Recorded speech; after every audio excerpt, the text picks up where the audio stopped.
healthy siya na pagsasama. So, and since then, we were already looking forward to doing another one with Direct Jason. Kasi nga everything played out so smoothly while making Expensive Candy. So, naging maganda yung bond namin tatlo. Sana hindi yun naman masyado masakit yung pangatlo. Secret na lang. Pero si Kaloy dito yung ano eh. Ang magpapaiyak sa ating lahat, feeling ko. Yeah. Parang ang dami mo ring iyak eh.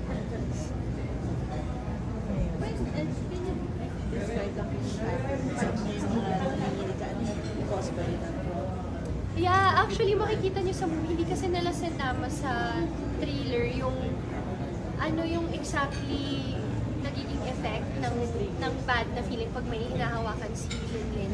Hindi nila masyadong pinakita yung magiging effect sa kanya physically. But yeah, that was one of the clips.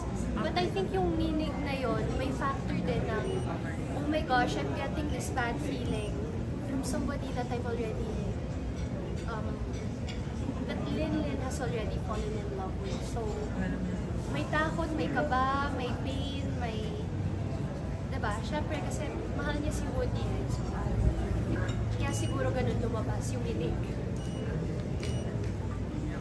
Nung magkita ulit kayo, Jo, nung after 2 years pa, Di Kaloy. recently na married na siya, sabi mo nag-catch up kayo. So, ano yung mga napag-usapan niyo? Anong sabi niya sa'yo? Tinanong mo na, how's married life? Ano ba sabi niya? Anong share niya?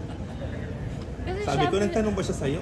Kamusta? Okay ba magpakasal? Humingi ba ng advice sa'yo si Julian? Hindi naman advice. The last time that I saw Kaloy was for shooting because he's been super busy also. So wala naman, kinamusta ko siya. Kinamusta ko lang kung masaya siya. Mukha naman sobrang saya ni Kaloy. Yun lang naman. Hindi pa kami umabot sa advice. Today lang kami talaga nagkita. But it's so nice to see him so secure and happy. And then, he really shows it. Masaya ako para sa kanya.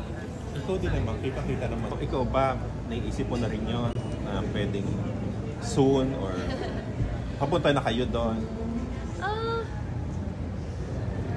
I think the right time will come, and when that comes, diba? But, you know, right now we're really just enjoying every day, being present and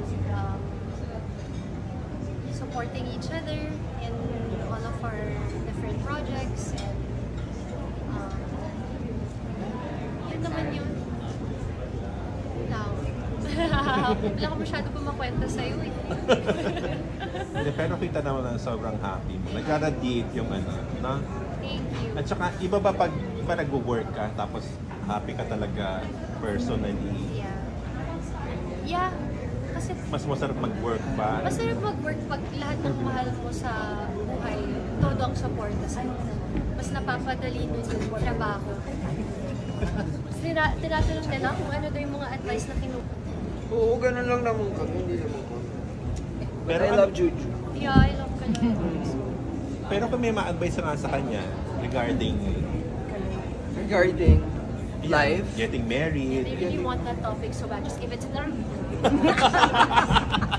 They want this. ano yung pwede mong i-share? Hindi kasi, alam yung ano. Pwede mo sabihin na, try mo, Ju, masaya. Try mo to get married, gano'n. Alam mo, Ayoko sport kasi, lang, no? No, ayoko mong persa eh, baka ano. Ano yung sagot mo? Ano yung gusto mo sabihin sa kanya about it? About married life. Mas marami pong mangyayari pagkakasal na kayo eh. At saka sabi ko nga, iba yung everyday, alam mo na hanggang sa future mo may kasama kang makikipaglaban sa buhay na mahirap. Iba yun. Yun lang yun. Ang ganda. Ang ganda nun. Ang ganda. I'm so happy for it.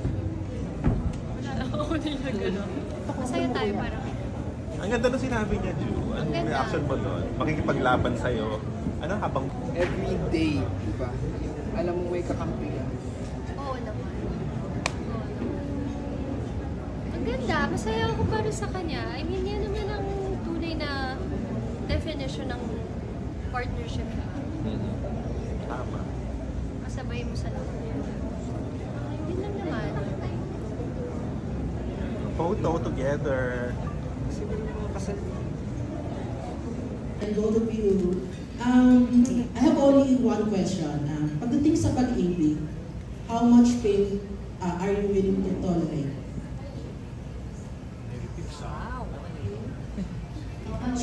Hindi mo masyadong parang ayaw ka na ng pain nga eh. Diba? Pero kung sa tingin mong worth it naman yung pain, at ganun mo kamahal kung papunta ka na sa martir, ganun. Basta mahal. Yeah, okay lang. Kasi kasama yun sa pag-ibig. Totoo, kasama sa buhay. Yeah.